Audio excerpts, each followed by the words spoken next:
Something felt off the moment they stepped into the green room that night. The kind of tension you can't explain but instantly recognize.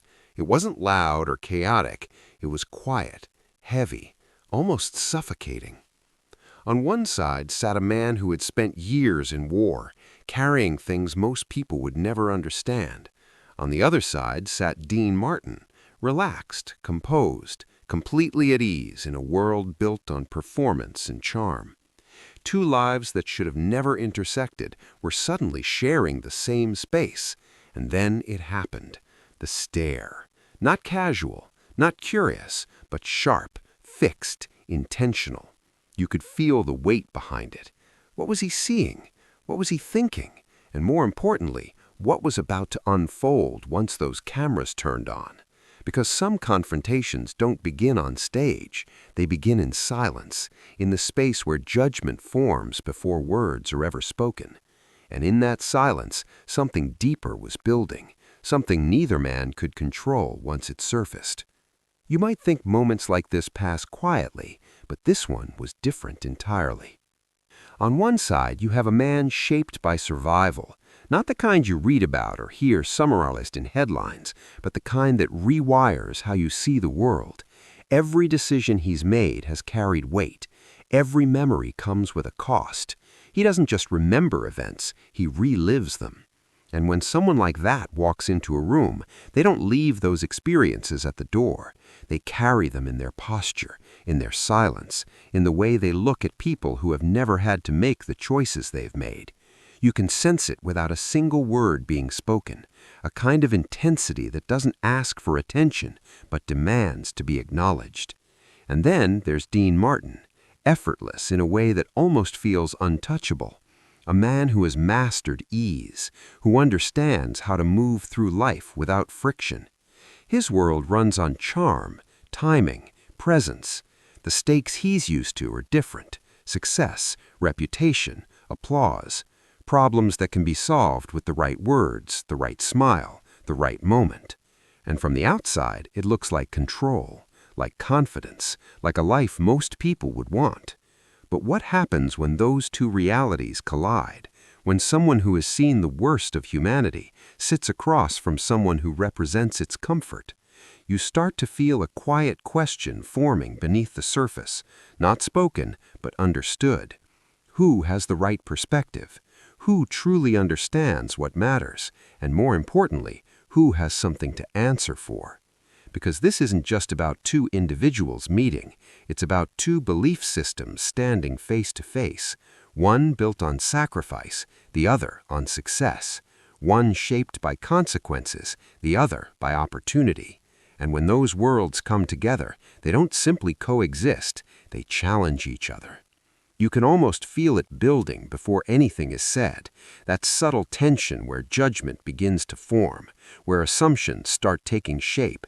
And in moments like this, the most powerful conflicts aren't loud or explosive, they're internal. They sit just beneath the surface, waiting for the right moment to break through. And deep down, you already know this isn't going to stay unspoken for long. Tension doesn't always explode right away. Sometimes it tightens slowly, like a question that refuses to stay unasked. And in that moment, the silence finally breaks. Not with small talk, not with politeness, but with something direct, almost surgical. A question that isn't really a question, more like a challenge. You can imagine the weight behind it. Have you ever served? Simple words, but loaded with meaning. Because it's not just about an answer, it's about everything that answer represents. And this is where things begin to shift. What was once quiet observation turns into open evaluation, the kind that makes people uncomfortable because it strips away the surface. Dean answers honestly, but honesty doesn't always protect you. Sometimes it exposes you, and you can feel it instantly. The tone changes, the air gets heavier. That unspoken tension now has direction, and it's aimed straight at him. Have you ever been in a situation where you realize this isn't going to stay polite, where you sense that whatever comes next will cross a line people usually don't cross? That's exactly what's happening here. The war hero isn't holding back anymore. The questions turn sharper, more pointed, not just about service, but about what it means to have lived a life untouched by certain realities, about what it means to build success while others carry sacrifice. And this is where discomfort takes over, because now it's no longer a private judgment, it's becoming something real, something that demands a response. You can almost feel the pressure building, not just on Dean, but on the moment itself. What do you say when someone challenges the foundation of your life? Do you defend it? Do you explain it? Or do you start to question it yourself? What makes this so powerful is that it's happening before the cameras even roll, which means one thing: if this is how it begins, what happens when the world is watching? Now, imagine the shift when the lights come on and the private tension becomes public reality. What was once contained in a quiet room is suddenly exposed to millions, and everything changes the moment it is no longer just between two men. The audience doesn't know what happened backstage, but they can feel something is different. There is a weight in the air, a subtle discomfort that doesn't match the usual rhythm they expect. And before anyone can settle into familiarity, it happens. The challenge moves from implied to direct, from controlled to undeniable. The war hero doesn't soften his words. He doesn't adjust for the setting or the expectations of entertainment. Instead, he brings the same intensity, the same unresolved weight, and places it right in front of everyone. And now, the question is no longer personal, it is public. How do you respond when your life is being questioned in front of millions? When your success is no longer admired but examined? You can feel the room tightening, the audience shifting from passive observers to silent witnesses of something far more real than they anticipated. This is where the stakes rise, because it's not just about what is being said, it's about where it's being said. On live television, there is no pause, no reset, no chance to step back and regroup. Every word lands immediately. Every reaction becomes part of the moment. And as the accusations grow sharper, you can sense the discomfort spreading beyond the stage. The audience feels it, the host feels it, and even you, watching from a distance, can't escape it. It pulls you in, makes you ask yourself questions you didn't expect to face. And then comes the pressure point. Will he defend himself? Will he push back and restore balance? Or will the weight of the moment take over? Because in situations like this, it's not just about reputation, it's about identity. Who you are gets tested in real time, and once that test begins, there is no easy way out. The moment demands something real, something honest, something that cannot be performed. And whether you realize it or not, you're waiting for that response just as much as everyone else. Because moments like this reveal more than conflict. They reveal truth. Not the polished version people present, but the raw version they carry underneath.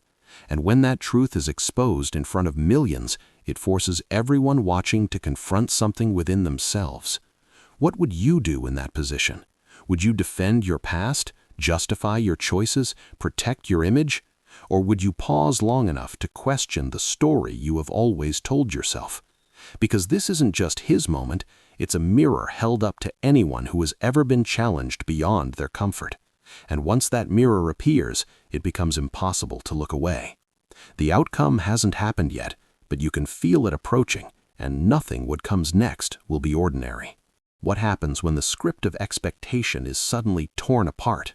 When everyone braced for argument, for deflection, for a rehearsed defense, instead encounters something entirely unanticipated. Dean does not push back. He does not build walls or craft clever rebuttals. He pauses, absorbs the weight of what has been said, and then simply agrees. Not with hesitation, not with a soft apology, but with complete, undeniable acknowledgement. Have you ever seen someone disarm a room not with force, but with honesty? That is what happens here. The war hero, ready for confrontation, feels the ground shift beneath him. The audience, primed for drama, feels the shock ripple through the collective space. What does it mean when the person you assumed would fight instead chooses to own everything you accuse them of? The effect is immediate and profound. This response fractures expectation because conflict usually escalates outward. We anticipate resistance, the back and forth that makes confrontation gripping. But here, the tension pivots inward. Dean's agreement is not weakness, it is recognition. It is a profound admission that lifts the conversation from mere argument into a space of shared reality. Suddenly, the aggression does not dominate, the calm does, and that calm forces reflection. Who is truly holding power in this moment, the one accusing or the one willing to fully face truth? The psychological impact is undeniable. The audience, the war hero, everyone present is forced to reckon with something deeper than performance, the tangible consequences of choices, comfort, and privilege. And this is where transformation begins. Dean's agreement is not surrender, but a mirror. It reflects responsibility, guilt, and complicity, but also potential. It invites recognition rather than retaliation. It creates a pause in which humanity itself is revealed, where anger meets accountability, where conflict turns into comprehension. In that pause, everyone watching is drawn into self-examination. What would it take for you to admit your own failings so fully, so publicly? What would it feel like to encounter confrontation not with defense, but with openness? The room does not just hold tension anymore, it holds possibility. The unexpected twist becomes a lesson that acknowledgement, honesty, and courage can dismantle aggression and transform the weight of confrontation into something that resonates far beyond the moment. What do you do when someone confronts you with everything you've avoided facing about yourself? Dean didn't fight, he didn't deflect. Instead, he listened with the quiet presence of someone willing to meet truth without defense. And in that stillness, the tension that had gripped the room began to shift. Can you imagine the weight of that moment? Millions of eyes watching, every heartbeat tuned to the clash of lived experience and celebrity ease. And instead of argument, there was acknowledgement. Dean's empathy didn't erase the past. It didn't claim to fix what couldn't be fixed, but it created a space where honesty could breathe. Suddenly, confrontation became connection. The war hero, ready to impose judgment, met not resistance, but recognition, and the energy transformed. The audience, too, felt it, a rare glimpse of humanity in its rawest form, where accountability met compassion, and two very different lives found understanding in the space between words. It was bigger than a television segment. It was a lesson in responsibility, in acknowledging what we owe others, in seeing suffering without flinching. How often do we get to witness something so real, so unpolished, so undeniably human? This was the moment when conflict dissolved, and what remained was connection, the kind that lingers, that teaches, that quietly asks us all to hold each other with honesty, courage, and respect. In the days and years that followed, the impact of that night lingered far beyond the television studio.